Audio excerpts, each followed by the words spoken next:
Sermon 101 de saint Augustin, la moisson et les moissonneurs. Évangile de Luc, chapitre 10, versets 2 à 6.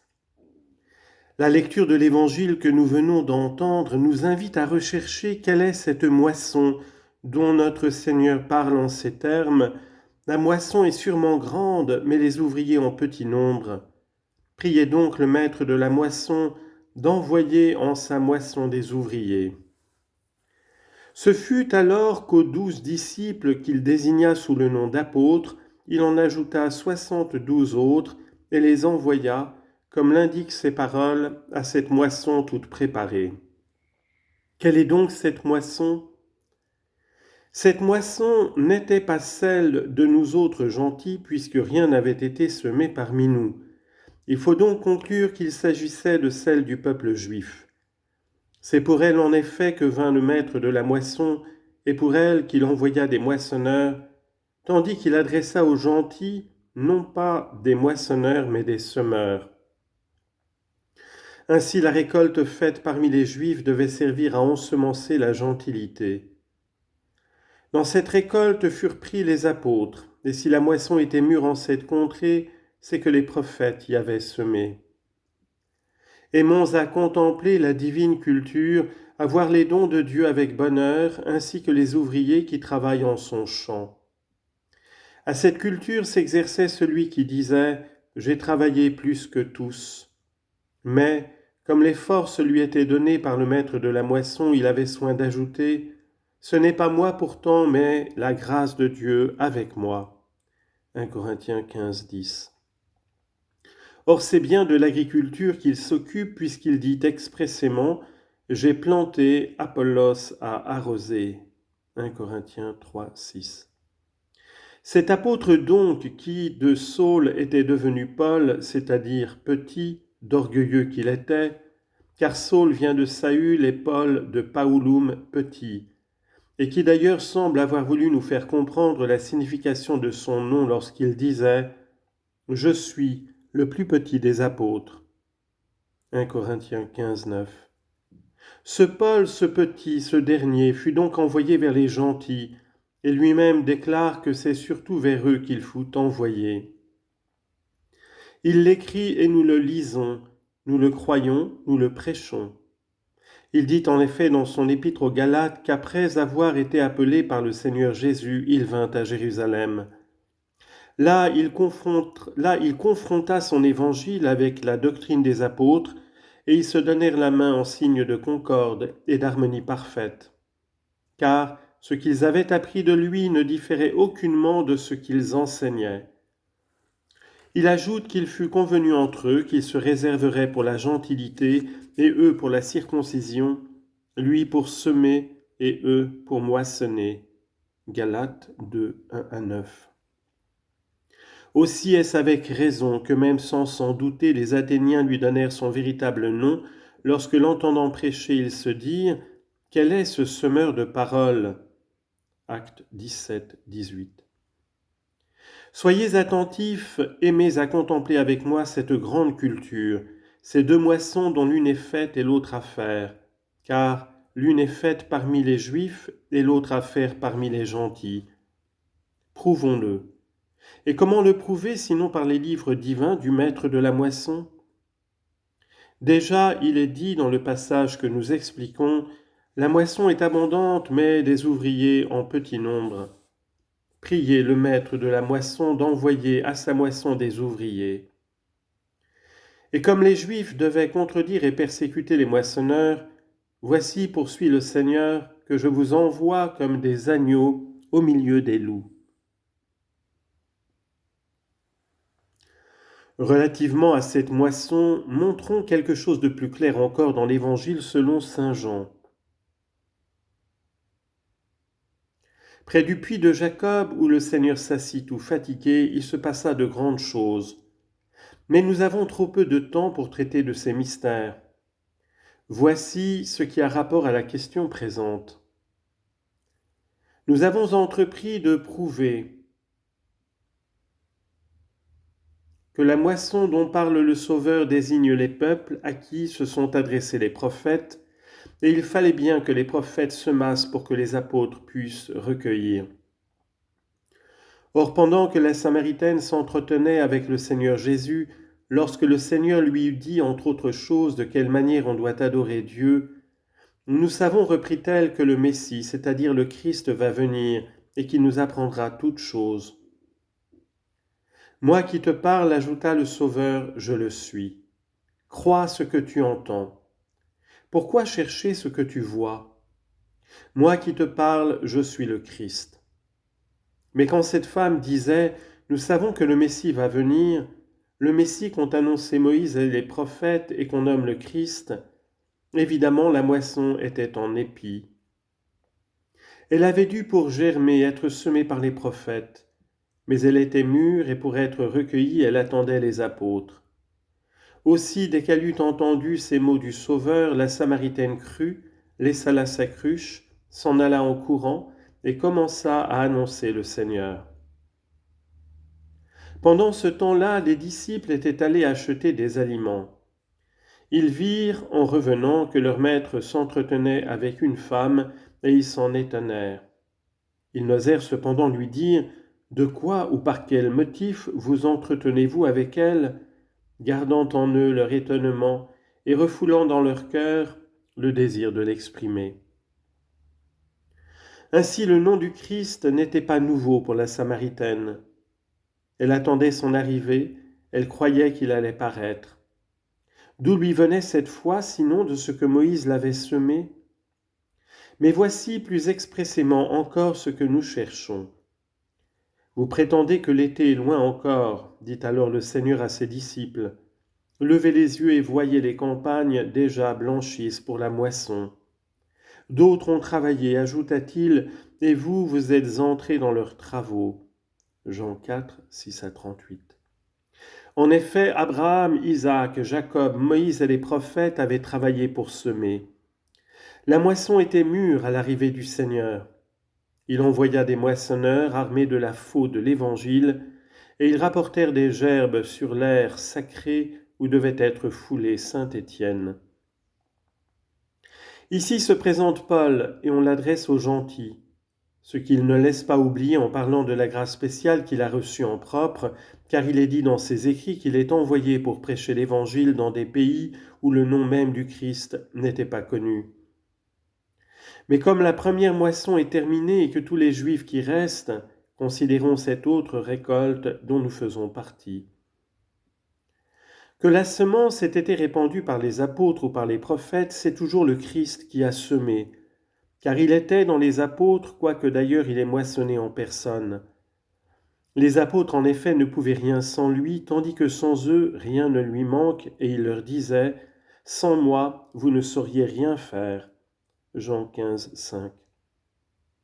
Que dit donc le Sauveur en répandant la semence dans la gentilité? Le semeur s'en alla semer. Aux Juifs, il envoya des moissonneurs.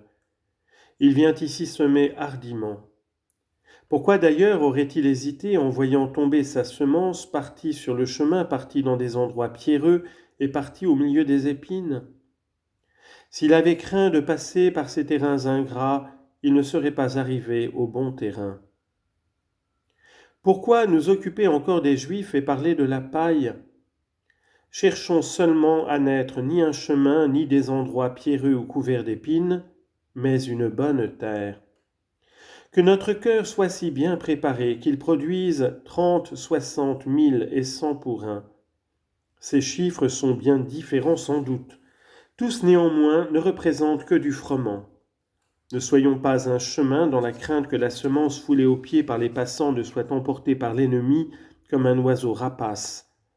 Ne soyons pas un terrain pierreux, dans la crainte que, perçant bien vite une couche si légère, la divine semence ne puisse supporter les ardeurs du soleil.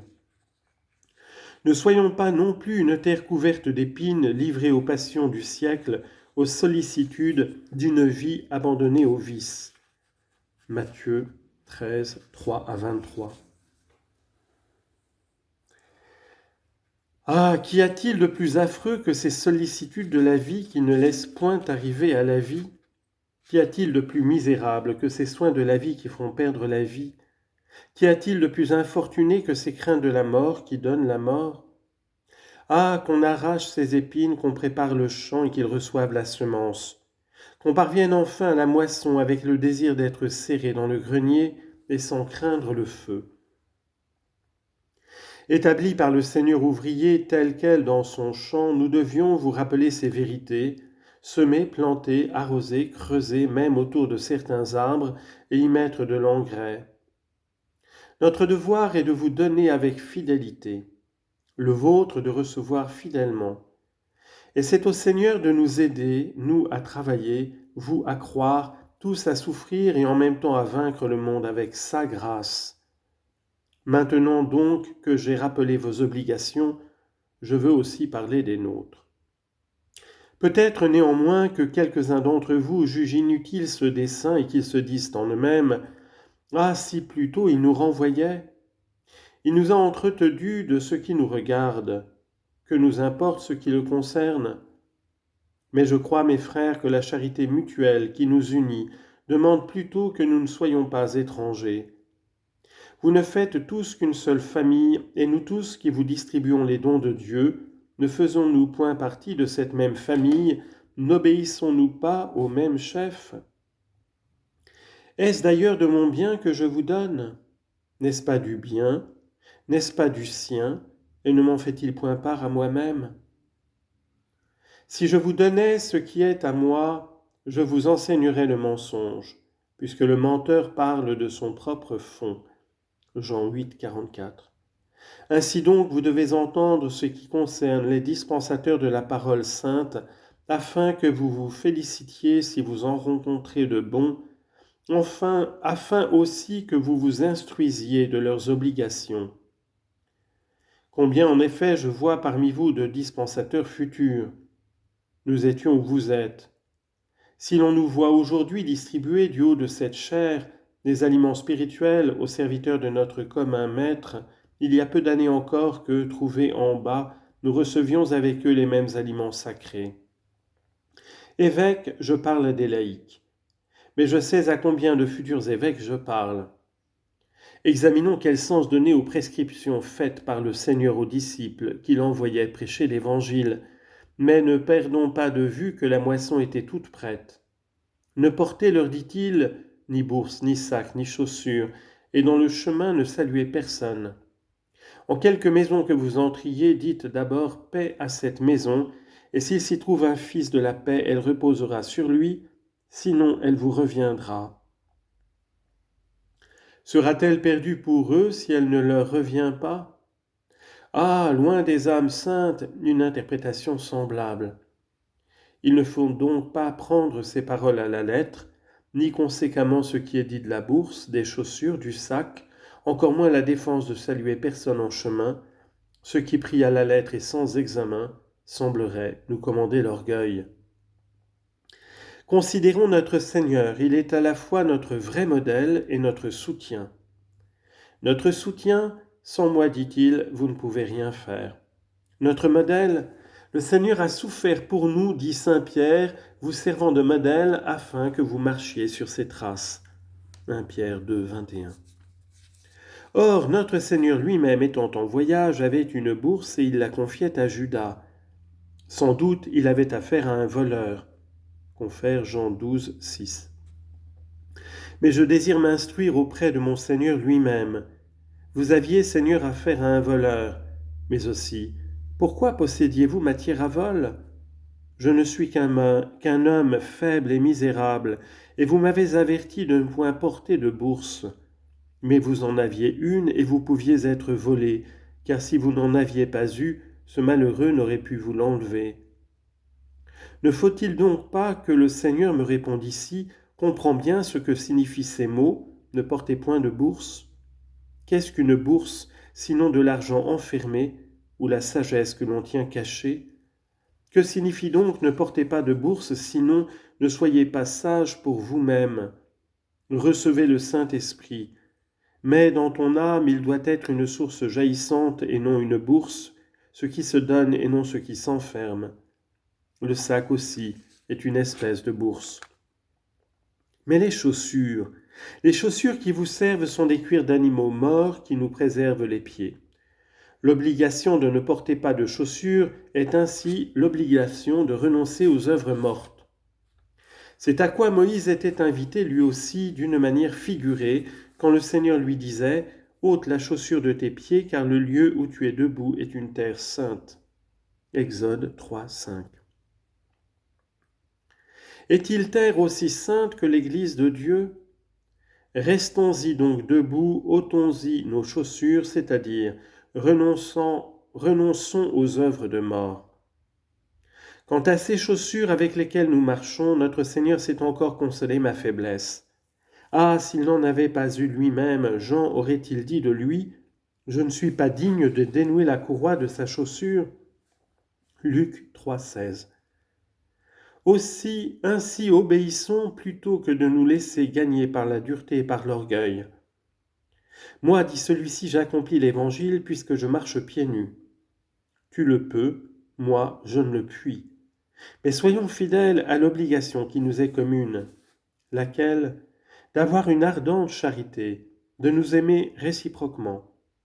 Par là, en effet, j'aimerais de te voir fort, et tu supporteras ma faiblesse. Toi qui ne veux pas examiner le sens de ces paroles et qui arrives à l'effroyable nécessité d'accuser le Sauveur de contradiction à propos de bourses et de chaussures, que prétends-tu ? Veux-tu que si nous rencontrons en voyageant des personnes qui nous sont chères, inférieures ou supérieures, nous ne leur fassions ni même, nous ne leur rendions de salut ? Est-ce être fidèle à l'Évangile que de ne répondre même pas au salut reçu ? N'est-ce pas ressembler plutôt à la borne qui montre le chemin qu'au voyageur qui le parcourt ? Allons, quittons cette stupidité, saisissons le sens des paroles du Seigneur et ne saluons personne sur notre route. Est-ce en effet sans dessein que cette défense nous est faite, et le Sauveur nous interdit-il d'exécuter ses ordres ? On pourrait sans doute entendre simplement ces expressions de l'obligation d'accomplir promptement ce qui nous est commandé. Ne saluer personne sur le chemin signifierait alors « laissez tout pour faire ce que je vous dis ». C'est une locution assez ordinaire et connue dans le discours sous le nom d'exagération. N'allons pas loin pour en rencontrer des exemples. Un peu après les paroles que nous étudions, le Seigneur disait dans le même discours « Et toi, Capharnaüm, élevé jusqu'au ciel, tu seras plongé jusqu'au fond de l'enfer. » Luc 10, 15. Pourquoi élevé jusqu'au ciel ? Est-ce que les murailles de cette ville touchaient les nues et atteignaient les astres ? Que signifie donc élevé jusqu'au ciel ? Tu te crois trop heureuse, trop puissante, tu es trop superbe. Or, de même que pour mieux peindre cet orgueil, on représente comme élevée jusqu'au ciel cette ville qui ne s'élevait ni ne montait jusque-là, ainsi pour exprimer avec plus de force la promptitude que doivent mettre les disciples à exécuter les ordres reçus par eux, il leur est dit « Courez, accomplissez mes prescriptions si vite que rien ne puisse vous retarder tant soit peu dans votre route. Laissez tout pour arriver plus tôt au but proposé. » Toutefois, il y a ici un sens figuré que je préfère méditer. Il s'applique mieux soit à moi, soit à tous les dispensateurs de la sainte parole, soit à vous qui l'écoutez. Saluer, c'est souhaiter le salut. Aussi les anciens mettaient-ils dans leurs lettres un tel à un tel salut. Saluer vient du mot salut, que signifie alors ne saluer personne en chemin. Saluer en chemin, c'est saluer par occasion. Je vois que déjà vous m'avez compris. Néanmoins, je ne dois pas finir immédiatement, car si vos acclamations me disent que vous saisissiez, j'en vois plusieurs dont le silence m'interroge. Et puisque nous parlons de chemin, imitons les voyageurs, vous qui êtes en avant, attendez ceux qui sont en retard, et marchez tous ensemble. Qu'ai-je dit ? Que saluer en chemin, c'est saluer par occasion.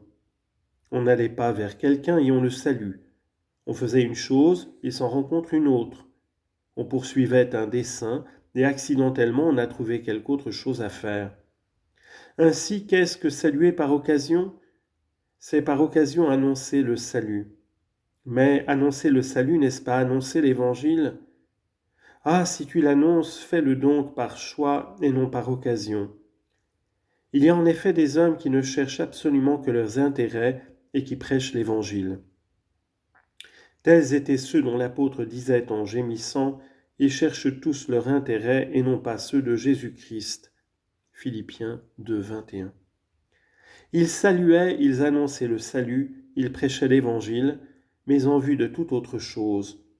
Aussi saluaient-ils par occasion.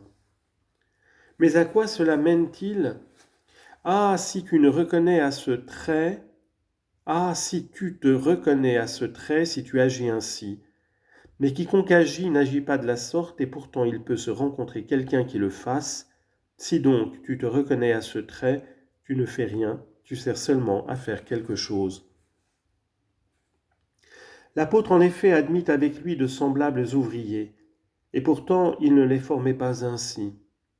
Ils font bien quelque chose, ou plutôt ils y contribuent, puisqu'ils annoncent la parole sainte en vue de tout autre motif. Mais ne te soucie pas de l'intention du prédicateur, attache-toi à ce qu'il proclame, ne t'inquiète pas de ce qu'il recherche. Reçois et retiens le salut de sa bouche, ne sonde pas son cœur. Si tu vois qu'il a d'autres desseins, que t'importe, reçois le salut. Faites ce qu'ils disent. Ces paroles, faites ce qu'ils disent, te doivent tranquilliser. Font-ils mal ? Gardez-vous de faire ce qu'ils font. Matthieu 23, 3. Font-ils bien sans saluer en chemin, sans prêcher l'Évangile par occasion ? Soyez leurs imitateurs comme ils le sont eux-mêmes du Christ. 1 Corinthiens 4, 16. Est-ce un homme de bien qui te prêche ? Cueille le raisin sur la vigne. Est-ce un méchant homme ? Cueille le raisin sur l'épine. C'est une grappe avec sa branche qui s'est perdue dans une haie d'épines. Elle y a poussé, et ce n'est point l'épine qui l'a produit. Ah, quand tu rencontres ce phénomène et que tu es pressé de la faim, cueille. Mais cueille avec précaution, dans la crainte qu'en portant la main sur le raisin, tu ne sois déchiré par les épines.